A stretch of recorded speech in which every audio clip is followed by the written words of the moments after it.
Hello, everyone, and welcome back to Files of the Galaxy. This is a very special episode because this episode we have a special guest, Alden Diaz of Ahch-To Radio. Hello. All right, Alden, good to see Yeah. you.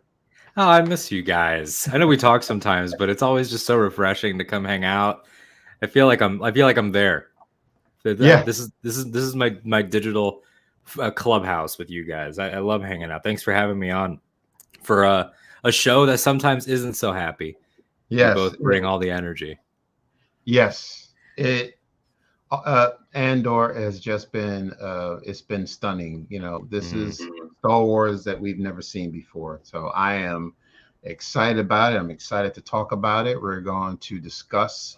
We're doing our spoiler review, everyone. So, of course, if you have not seen the latest episode, episode 8, called Nakina 5, we are going to talk about it in detail. It's going to be a We spoiler hope you've review. seen it, All right. otherwise, Yes, we hope you've seen it. So if too you have bad. not, Spoilers. that's right. You can come back and watch us later. Yep. Absolutely. Yeah. It's one of those shows that's almost impossible to Yeah. talk So about what in we're going to vague do, terms. yeah. So what we're going to do, Alden, is I'm just going to go through. There's a lot going on in this episode. There's Yes, a this lot of was a plot lines. loaded episode. Yes, right. So we're going to break it down, and we're going to start with Andor's storyline. From the time he's picked up and he's put on his transport, and he's heading out to Nakina 5. That apparently is some type of planet Mhm. where there's an Imperial factory. They're there. These prisoners are there for hard labor.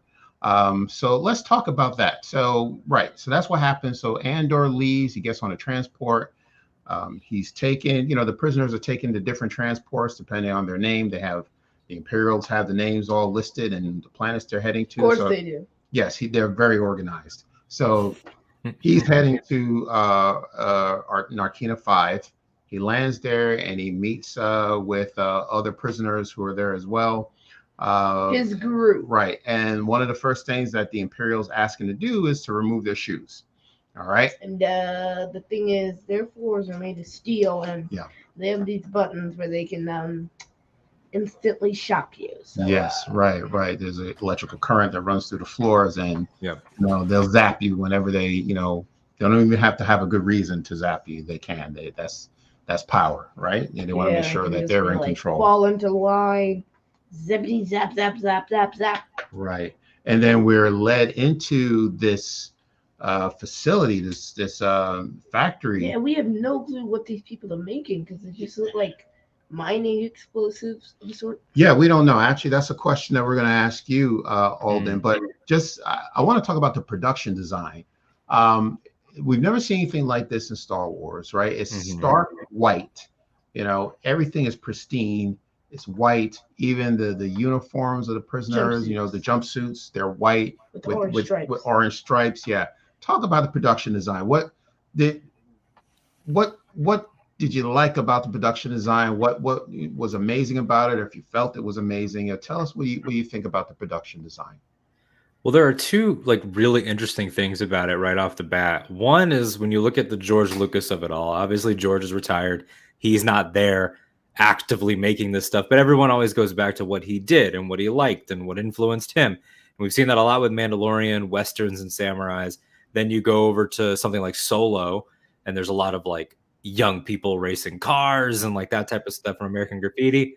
But there's that other George movie that a lot of people either haven't seen or forget about, THX 1138, Yeah. his original sci-fi project before Star Wars, which was dystopian, scary, uncomfortable. It was creepy. It had different sort of big ideas and all of these white spaces and all of these clean spaces. And I think that ties in not just for like a tribute to him, but also something that the show has been emphasizing, which is like the rebels, because they're the rebels, have to be dirty and grimy and gross. They have to find anyone that will help them, whether that's little bears in the forest with rocks and sticks or fish people or anybody. They'll go to any species, any place, underground, in the water, in the sky, wherever.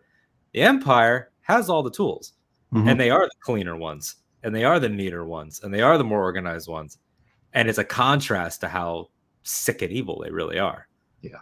Yeah. Right. Exactly. All right. So then we move into the facility, like I said, and Andor meets up with the leader of the facility. His name is Kino Loy, played by Andy Serkis. All right. Yeah. Yeah. It's a great surprise. How about that? Yeah. Yeah, they didn't he was not in any cast lists that I saw. He wasn't in any reports that I saw. Normally that type of stuff, if not said, will at least sort of float around. Like, oh, Yeah. maybe I heard Andy's and didn't hear anything. So I was so happy because I've been waiting to see him get to act, and I love Snoke. I love Gollum and everything that he's done. But he's a great actor even without CG. So it was great to see him. Absolutely, yeah. And Claw. Yeah, it's funny. Claw. Yeah, exactly. You know, when we first saw it, Keith and I watched it. We first saw him and said, "Whoa, Andy Serkis! It's Claw." And I said, "No, it's Gollum. No, it's Snoke. It's King Kong. Planet of the Apes. No, it's Caesar. Snoke. Yeah, There's Caesar so many, too.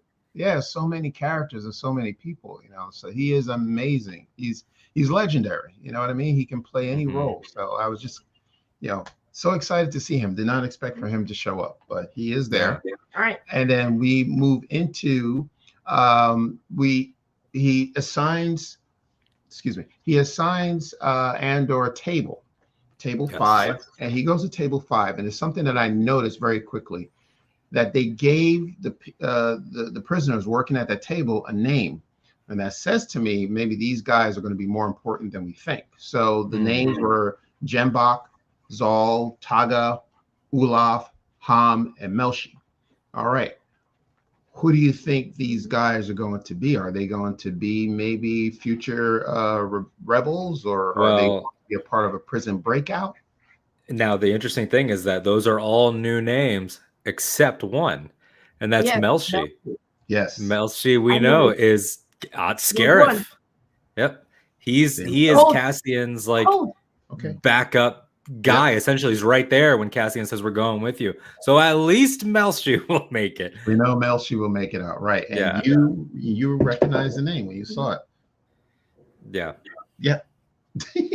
Okay. Because I heard the name and I'm like, now hold on a second, he looks familiar. And then I got a name to face and I'm like, oh, that makes sense. Okay, all right. So he and Andor are going to become good friends. Now, is that the same actor? Do we know if that's the same actor from Rogue One? It is him. Yeah. That's him. Yep. Got you. Yeah, it was really cool to see him. And like you said, you give people names in a big prison complex, and there's all this scary stuff happening, and even the floor can torture you and stuff. Yes. But to know he's going to have at least one friend, right, at some point. Exactly. It was cool. Yes. Right.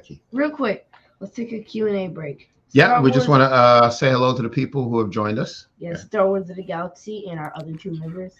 Star Wars of the Galaxy. Hello. Let's just say hello. Hello, Star Wars in the Galaxy is joining us. Okay. That's our buddy. That's Eli. Eli, yes, exactly. Kerwin and Tapestry Man. Oh, yeah. My nickname precedes me. Okay. You have to explain what that means. The tapestry stuff. Oh yeah, well it sort of became like a meme about me from friends, a good meme. But in the idea of I'm always saying that Star Wars is a tapestry. It's not. It doesn't just go forward like Marvel or DC or Mission Impossible or anything that we watch. It's everything. Something that happens in this episode influences something that happens in a show that has nothing to do with it, and vice versa, backwards and forwards. And Keith, you mentioned what are they building? I'm thinking maybe Death Star parts. And that's the tapestry. They might not know they're working on parts for the Death Star. They look like engines, they look like bombs, they look like whatever. Could be something like that. And then all of a sudden, wow, that adds an element of guilt later on.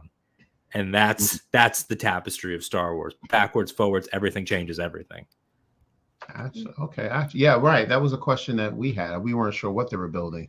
But you thought maybe they might have been mining explosives. Mining explosives. Okay. Okay. Yeah, I mean, there's a lot of mining disasters. Quote. Yes. Mining disasters in the Empire. All right. Next comment. The entire episode, I was just thinking to myself, either that guy really looks like Andy Serkis, or they got Andy Serkis back in Star Wars. Yes, they did. Yeah, they sure did. Yeah, it was So cool to see Andy Serkis back. Yeah. All right. So let's. Is that all we have right now? Except Melshi's in Rogue One. Yeah, Melshi is in Rogue One. Yeah, yeah, exactly. All right, so then let's continue on. Uh, so we talked about what they're building. Taga, one of the guys at the table, apparently he is using sign language to communicate with some other prisoner across the way. His friend. Yeah. Do we have any idea what this could mean? No. Not really. What do you think, Alden? I almost wonder if maybe Cassian got there and maybe there's already and maybe he got there and they're like halfway to a breakout plan or something. Like maybe that's him saying, "Oh, these are guys that I need to talk to," because that's one thing we know about Cassian is that he's resourceful. He understands sort of like what's happening on the down low, on the streets, in the mud. Like he was a mud trooper at one point. So I think that maybe he's, maybe next time we go to our cells, try to find those guys or try to figure something out. Yeah. Well, we know obviously there has to be some type of prison break. That's the only way I see Cassian getting out. Yeah, probably episode 9 will be the huge prison break. Also, there's a lot of other people in prison at this point too. Right. Yeah. Okay. It's getting juicy. Right. And it looks to me it's going to be, this is part 1 of another 3-story arc. I bet. Right. It is. Yeah. It's a 3-parter and then it ends on a 2-parter, I think is what they've said. That's right. So maybe we'll see that prison break in episode 10, possibly. 9. Yeah. Well, this is 8, right? So I'm thinking maybe they're going to wait until 8, the 9, 3rd 10. act, the 3rd episode to talk about to have the breakout take place. Yeah. Well, I don't think I could tolerate another episode of Cassian sitting there making these same explosives because we've seen it. That's a good point. Yeah. Something's got to give for sure. Prison, right? Here's what I think is going to happen, though. Yeah. We know that Vel from the Aldani arc, who we see again with Cinto, we'll talk about later when we get to Ferrix. Clea Markey, who is Luthen's assistant, she says Luthen wants Cassian dead. We are still not sure if maybe her and Luthen have differing agendas. I don't know. Assume that there was some clashing on this one. But in any case, Vel's being sent after Cassian. And I'm wondering if maybe she breaks into the prison to, get Cassian, and then maybe a team up happens. And it's like, hey, you broke in and found a way to me. Let's take the same exit or something. Right. It could be interesting. All the storylines sort of seem like they're heading toward clashing. Yes. Yeah, absolutely. All right. Yes. So we will talk about Ferrix a little bit later. Anything else we want to cover in regards to Andor and prison? I don't think so. Okay. All right. Prison was boring. Like, I don't want another episode of them going, clear, hands up, clear, hot floor. Yes, I hear what you're saying. Off program. What? Yeah, we know it's routine. Yeah, so we'll go ahead and we'll move on to talk about Cyril. Let's talk about Cyril. Oh, yes. He is not having fun at his job. But his mother left him alone this morning. Well, we don't know, but at least he got a little bit of excitement this particular day, and he sees the Imperial walk by and wants to question him. And he ends up meeting Dedra. He meets Dedra. We figured that at some point the two. Yeah. We figured at some world's point worst couple. Yes, we don't know what's going to happen. So apparently, Cyril is giving his side of what happened at Ferrix. A lot of details were left out by Blevin, who was managing the investigation, and now it's being taken over by Dedra. Because he wanted to tilt it in his favor and make himself look better by extracting information. Right. So he's making a case for himself to Dedra that yes, well, I'm very valuable. He says I was a very good deputy inspector. So he really wants to work with Dedra to find Cassian Andor. Yeah. Yeah. Yeah, it's an interesting thing to see two villains in the story that, sometimes you get a villain team up, right? Like in comic books, you get, let's take down Batman, we'll work together. But she does not take him seriously in the same way that we don't, because we see Cyril as this, His mom doesn't like him. No one he works with likes him. He can't keep the job. Now he's got this lame desk job, and that's how she sees him. So it's almost like, will now the villain have to go on a journey to prove himself to another villain? Yeah. Is he going to try to get an ISB job or something? It'll be interesting to see. Or is he going to interfere and make things worse? Ooh, boy. Ooh, boy. We don't want that. How worse can it get for him, you know? Yeah. Cyril's already ruined like a lot, even though this wasn't even his fault because he was doing his job, and then Cassian just got to slip through the cracks. And what's funny is that when things went sideways last time, Cassian let him go because Cassian's one of our heroes. If he gets in her way, I don't think she'll be as kind or forgiving. Yeah. Exactly. She definitely seemed, Deidre has been our character, even though she's bad. She's our character in that storyline because we want her to prove herself to the other ISBs. But now that she's got the power, you could see a change in her in this one, where she was torturing people on Ferrix. Like she went all the way now into full villain, full dark side, full empire. Palpatine would be proud. Yeah, it's a, we talked about this cast. It's just that they're so three-dimensional. You know what I mean? Like you can root for them in one episode, and then you'd be against them in another episode. It's just that they're just very complex characters and well acted. It's no longer like, oh, it's that mono-sided, that same classic villain who has no depth to them. No, these are complex characters. We get to see all sides of them, and not just that one villain side. Because flat characters are okay sometimes, but not if they're your main characters. Yes, very good. Well said. Yeah, all right. So, okay, once again, Cyril tried to make a case for himself. Dedra says no, turns him down. Let's continue to talk about Dedra and the meeting that she had with the IS. She's filling them in regarding Star Path and her idea of these rebellion activities taking place, and they're spreading across the galaxy. And Yularen is just sitting there. I thought he was asleep. He just seems very disinterested. Not sure why, but yes, now I'm wondering why is Yularen not giving any interest to what Dedra is saying? Well, I think in universe, let's all take a moment. Whatever you're drinking, I have a cup of coffee. Maybe you've got some juice there, Keith. Whatever. Let's all drink to Yularen, because this guy has to take direct phone calls with Palpatine. Direct phone calls, and that's stressful. So maybe he's just exhausted because of that. I don't know. But he definitely seemed like he had a fire in him in the last episode. Yes. That big speech about closing the fist of the Empire. And this time, it's like the Empire's changed. Like I almost think that what Yularen sort of change is illustrating is this idea that now that they've taken the gloves off, there's 1,000 more things to deal with, and these new taxes, new policing, new everything that they talked about. So I just think that maybe he's becoming more the Yularen that we'll see a little bit later in Star Wars Rebels, where he seemed more like kind of like a facilitator, but it was really like Thrawn, it was really Price, it was really Constantine, and all of those people that were more of the threat.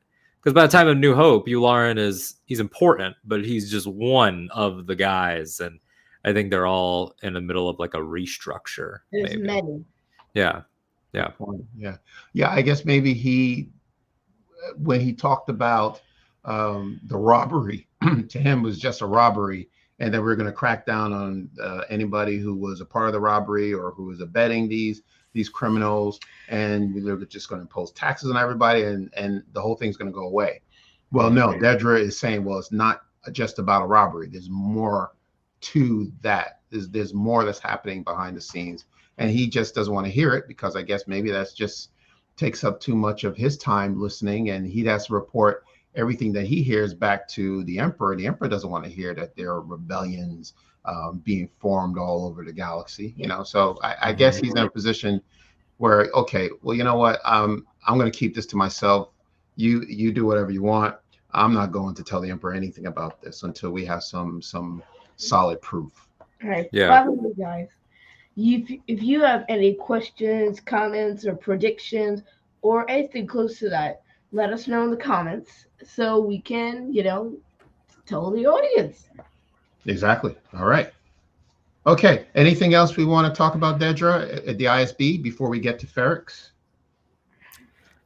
No, I think that about covers it in terms of the ISB. I'm just excited to see where they keep going, because the only other thing I would say is that Major Partagas, her direct boss, was sitting off to the side, and he's very observant. He's not like a lot of other Imperials. Obviously, he's still evil. He's one of the ISB leaders. He's doing terrible things, but he sort of has what I would describe as a good management style, or like a good teacher style. If he wasn't evil, the way that he's like, I want to hear what you have to say. Let's litigate this. Let's walk this through. Let's take a step back. Let's not be a hothead. Right. So I'm wondering if maybe he will factor in a big way.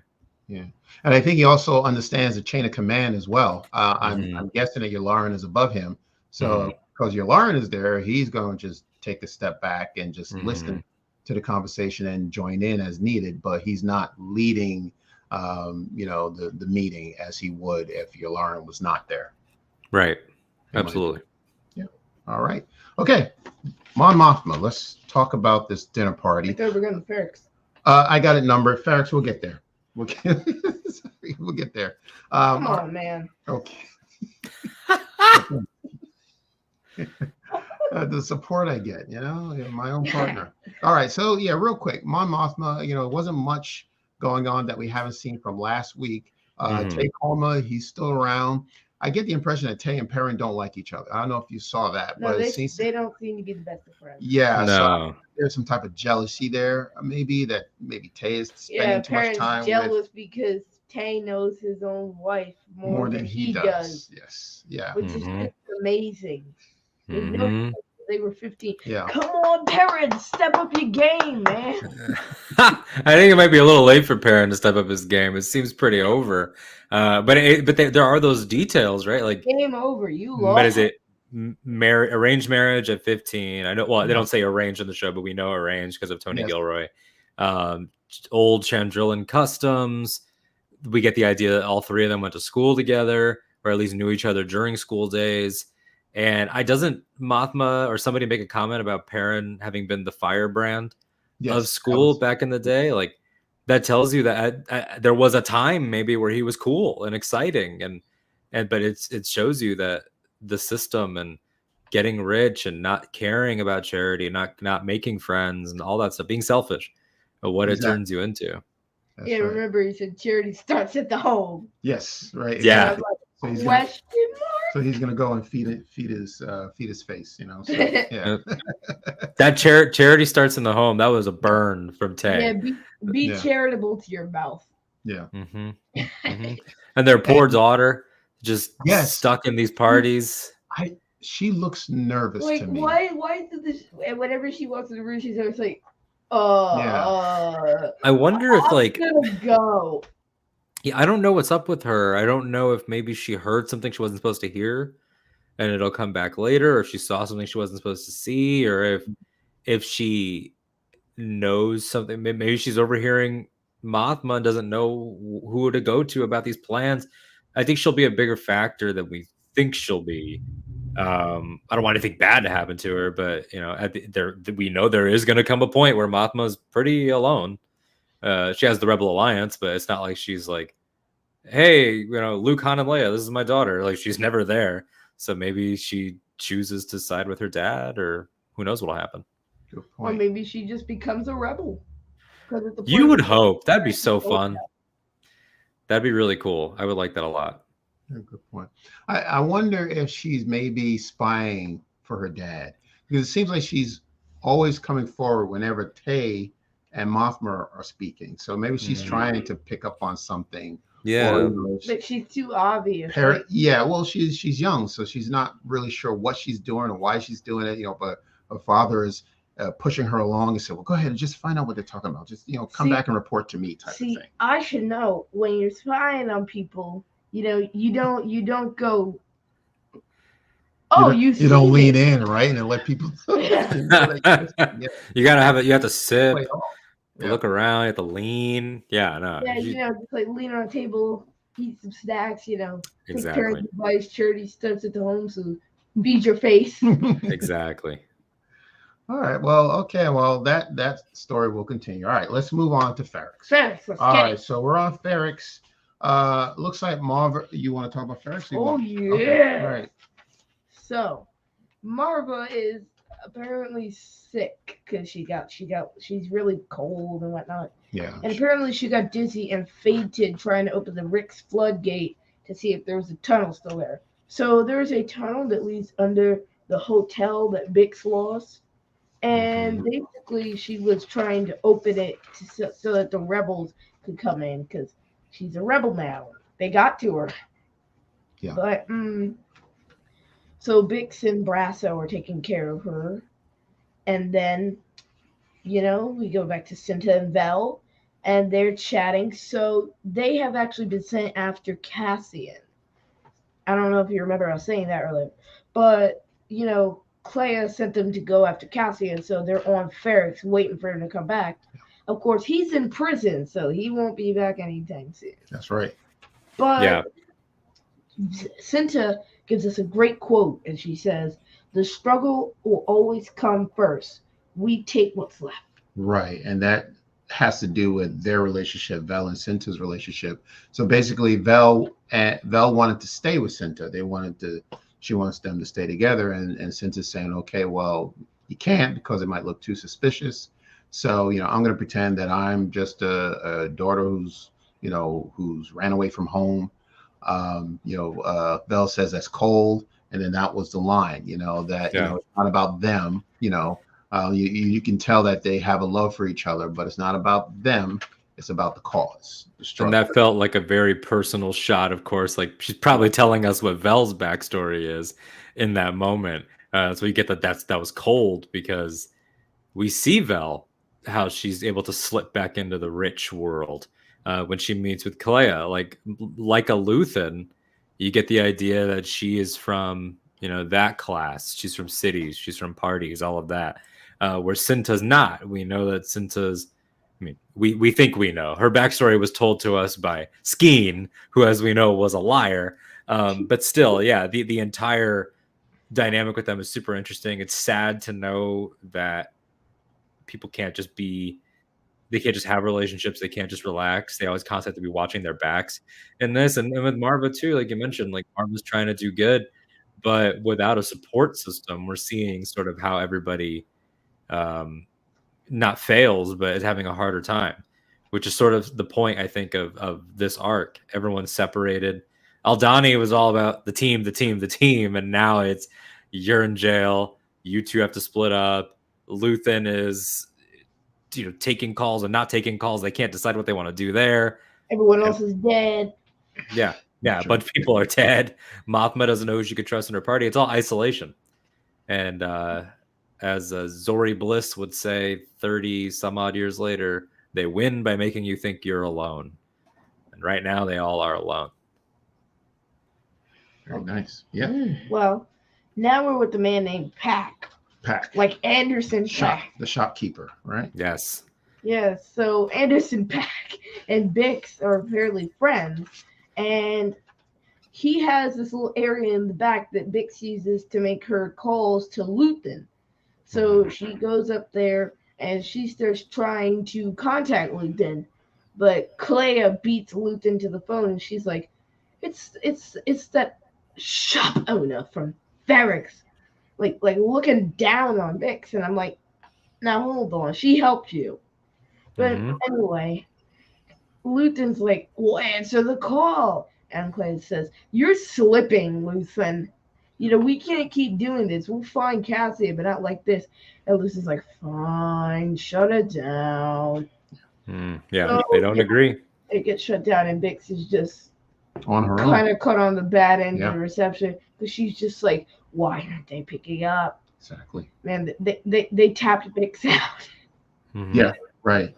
And what that leads to is, well, we hear the clanging, and we know what happens when the clanging is going on. That when means the that clanging stops, oh boy. Well, that's when something is going down. So we see the ISB. The ISB arrive. They are back again. Yes, Dedra's there. They found the shopkeeper, Pack, and they took him, interrogated him, and tortured him, and Dedra was very strategic about making sure that when they wanted Bix as well, so they managed to capture her. Man, she ran. Yeah. I'm wondering, well, where are you going to run to? They're going to find you, but whatever Corby's is. What's that? I don't know. This is where Brasso told her to run to. Oh, right. Okay. Yeah. Right. I don't know what that is, but apparently she got caught, and they brought her to Dedra, and Dedra's very strategic in making sure that Bix saw Pack, his condition, to see, okay, well, this is what he got. You're going to get the same if He's got 1 foot in the grave at this point. If you don't cooperate. So it's the basic rule book from the Imperials. Fear and torture. So she's been captured, and she's being questioned by Dedra and the ISB. It's brutal. It's really brutal to see, especially when it happens to someone that we care about, like Bix, and someone who's so committed. Because Bix and Marva are like the hearts of the community. Where Bix, she runs the shop. All these people work at that junk shop. Everybody knows her, and she's like loved there. And we've seen how much she's been through, and so we know that she's like extremely loyal. She's not going to give up any information, but to know that she has to go through that, it feels like it's setting up definitely some sort of Ferrix battle or some sort of rescue Bix or something that's going to happen. Once Cassian is free, which hopefully, maybe that'll be the end of this arc, who knows. But yeah, it's scary. I said it on Twitter. This might be one of the scariest Star Wars episodes, and it didn't need the dark side of the Force or the Sith or a red lightsaber or a Death Star or a bomb or a war or anything. It's just scary to see people in the prison stressed out and alone and sad, and now to see what's happening on Ferrix. It's really, really sad. You know what's amazing? We have not yet seen Darth Vader in this series. Nope. And I wonder if we will. I mean, it's such an Empire thing that you could get away with it easy, even if it was we're walking through the Imperial Senate and there he is, and he's got a bunch of red guards around him. Like you could easily get a Vader big moment in if you wanted to. Just slip him in as a cameo, and like everyone will go crazy over it because he's Darth Vader. They absolutely will go crazy. Yeah. Or I honestly think Palpatine. I don't know anything. I have no inside scoop. Yeah. But they keep talking about these meetings that are going to happen, that already happened. We briefly glimpsed Mothma in one when she was proposing her legislation, but that was right at the end of Aldhani, so everyone was leaving. But I wonder if maybe at the end of the season, everyone has to go to the Senate for a big speech, and we get sort of like Revenge of the Sith, Palpatine in the center pod doing something. Could be really interesting, and he's down for everything. He'll play Palpatine anytime you ask him. He'll be sure, absolutely, yeah. All right, So everyone in our audience, again, let us know in chat any questions, comments, interesting things about the show before we wrap up. All right, but I think that's all. Well, except for Luthen. Yes. So our final storyline 2 words involves Luthen. Borgullet. Just kidding. It's Segra Milo. Maybe Borgullet was in the back. He was in the break room. You never know. Yeah, have some coffee and a donut because interrogating people is tiring. Yes. Now, let's talk about this. So Luthen travels to Segra Milo. When he lands, I don't know. Correct me if I'm wrong. I don't know if you picked up on this, Alden, but did the exterior of where the location where Luthen was heading to, did it look like Yavin 4 to you from the outside? A little, like the Rebel base. It kind of had a similar, It almost looked like I got like maybe a little less greenery, but like I think it's supposed to feel that way. Like this, I think it's intentional. Like here's the darker sort of Rebel base for someone who's more brutal and more on his own and everything. But that shot of 2 tubes standing guard with 1 X-wing off to the side, that definitely felt like, oh, this is a rebel base. Like it gave you that feeling. Yes, yes. Okay. And okay, Luthen is there to see Saw Gerrera, Yeah. who we know very well.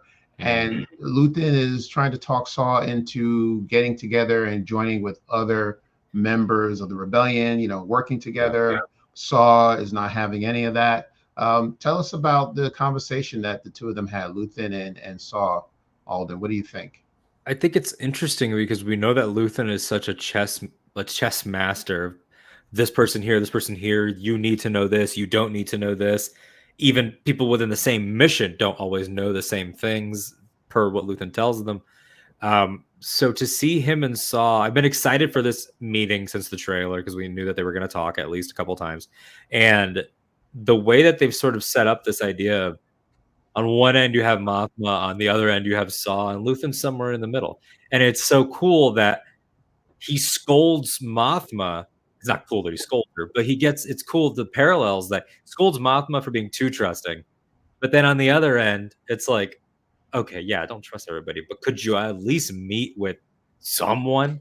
It goes to show just how hardline Saw Gerrera is. And obviously we've seen the things he's done in Clone Wars and Bad Batch and Yeah, Fallen he's Order and more of the far left rebels. yeah. Oh, yeah. Super, yeah. The most radical, like, we'll just go straight in and fight, and they will, it's. I've always thought of Saw Gerrera, not politically or socially. Obviously, he's not on the dark side, but it's this idea of when Luthen told Cassian, "You can give it all at once, or they can take you piece by piece by piece." That's Saw Gerrera. Saw Gerrera, physically, by the time of Rogue One, is like the Rebels Vader. He's on a breathing machine. All but one of his limbs are gone. Like, he's in this mech suit. Like, he's that visual parallel of like what the fight is. So it was cool to see Forrest Whitaker get to play him, like, with a younger look, with a cleaner costume. Like, that was cool.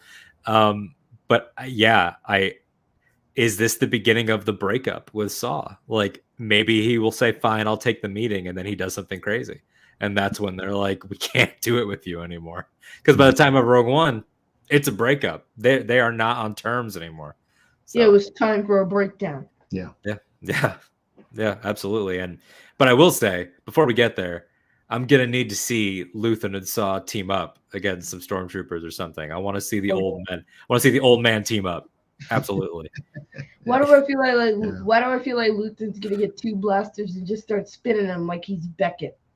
Like Beckett, yeah, he does have a Beckett look. I was thinking that actually, Keith. Did you see the new Lego characters that they're adding to the video game? Yeah. They're adding an Andor pack, and I thought that the Luthen one looked a lot like Beckett because of their long jackets and stuff. And the hair too. They use the exact the same blonde hair. Yeah, absolutely. Although for most of the show, he's not in that rebel outfit. He's in that fancy, extravagant senator outfit. Yeah, his Senator, I have something for you. Yeah, it's been great. I cannot wait for the next Star Wars celebration to see how many guys in bathrobes and wigs are going to be walking around and canes ordering their celebration hot dogs like this. Yeah, good point. Shout out to the costume designs in this series. I mean, it's just amazing. Amazing, when you look at the going back to my Mothma and the dinner party, you look at the senators and the different people that are there, the aliens and the humans, and the costuming is just wonderful. So I mean, it's like a rogues gallery of cosplay there. So yeah, definitely looking forward to next year. Guys, if you have any comments, questions, anything, put them in chat. This is the final ask because we're about to log off. Yes, before we wrap up, yes. Send your comments and questions. Yeah, absolutely. In the chat. But we don't want to use the Empire tactics on them. We still want to be nice. I'll call in Dedra. Yeah, well, we don't want that. I would rather have Dedra called in than Borg Gullet, though. I will say that Borg Gullet scares me more. Yeah, that Borg Gullet now. Yeah, I'm good without the brain tentacles. It does make me wonder though if we're gonna see any partisans we know from Rogue One. like little wee teeth. I love wee teeth, little guy. But yeah, I'm trying to think if there's anything else in the episode that we didn't touch on. Nope. Or either small things, but we pretty much nailed everything. I mean, all the storylines were there. It's such a details show that I'm excited for it to be over so I can rewatch it and find all the tiny things. I'm excited for like an Andor visual dictionary. I would love something like that. Maybe they'll finally add Cassie and Andor to the updated, and expanded character encyclopedia. Yes. Yeah. Oh, yeah. It'll be updating until you and I are both old, Keith. Guaranteed. There'll be more information they can. Yeah, I'll need a cane. Yeah. Dad, you'll be. Oh, really? I don't know. You'll be on the treadmill, I bet. Yeah. At least he put you on the treadmill. That's better than the alternative. Okay. At least it has wheels still. All right, we're asking, if there's anyone out there who has any questions for us. In the meantime, yeah. So, Alden, this was really nice. This is really cool. We're always fun. We always love having you here. And we really enjoy when we're having talking you on the about, show. When we hear you talk, like I said, we can just listen to you talk for hours. But we really enjoy speaking Star Wars with you and Andor. Thank you for this. Thank you so much for your time. Can you tell us where people can find you? Yeah, you can find me personally at Twitter, Instagram, TikTok, pretty much everywhere at that Alden Diaz, ThatAlden Diaz. Ahch-To Radio Star Wars podcast is where I do pretty much all my Star Wars talking, unless I'm here with friends or on any of our other friends' shows. We run in a great circle of great people and great communities. And honestly, a piece of advice for everybody is that if you like what Father Son Galaxy is doing, if you like what I'm doing, look through the people that we've had on as guests, because we're probably friends with those people a lot of the time, and that's a good way to find sort of like a like-minded individuals. So you guys have had some great guests on Ahch-To Radio. It's all interviews based. I've had you both on before. I'll have you on again. There's more interviews coming up. Recently we were all part of Podathon. That's when I had Ryan Johnson up, so I always tell people to check out that interview. That's what Andor. Yeah, and the Andor cast, and you had Genevieve in those, right? Yes, we did. She's amazing in this show. She really is. I think that her Mothma stuff is amazing. And then I'm also on Casually Talk with my friend Ken Knapsack, the great author of Why We Love Star Wars. But that's our channel talking about Game of Thrones, House of the Dragon, Lord of the Rings, and other fantasy stuff. Probably going to be doing Willow over there.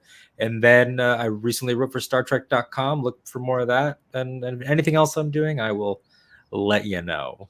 I don't ever not tweet about it. So, yeah. I look forward to reading your tweets all the time. So thank you so much. That's wonderful. Awesome. All right. Keith, where can people find us? Apple Podcasts, Spotify, Stitcher, Radio Public, Amazon Music, Audible, or wherever you get your podcast. Check us out on Twitter, Facebook, and Instagram at Father Son Galaxy. Visit our website, fathersongalaxy.com. Please donate to our Patreon page so we can keep making content like this, and check out our Spreaker page as well. And yes, we have a merchandise store, so we will provide more. Well, yes, we will provide more information about it, but yes, we do have some merchandise. So we'd like if you can just check it out and let us know what you think. But yes, we're very excited about that. So we're going to hopefully do very well with it, and then we hope it gains a lot of interest. All right, so more to come on that on our merchandise store. Want to talk about tomorrow. Now tomorrow we are going to be back live stream. We're going to discuss Tales of the Jedi. We have decided we're going to split it into 2 parts. We did.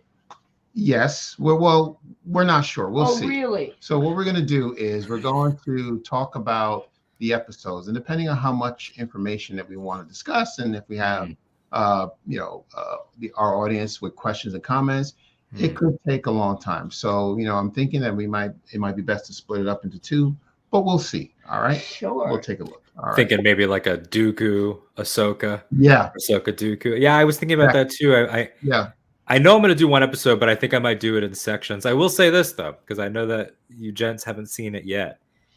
They are not ordered 3 and 3. It's Ahsoka, Dooku, Ahsoka.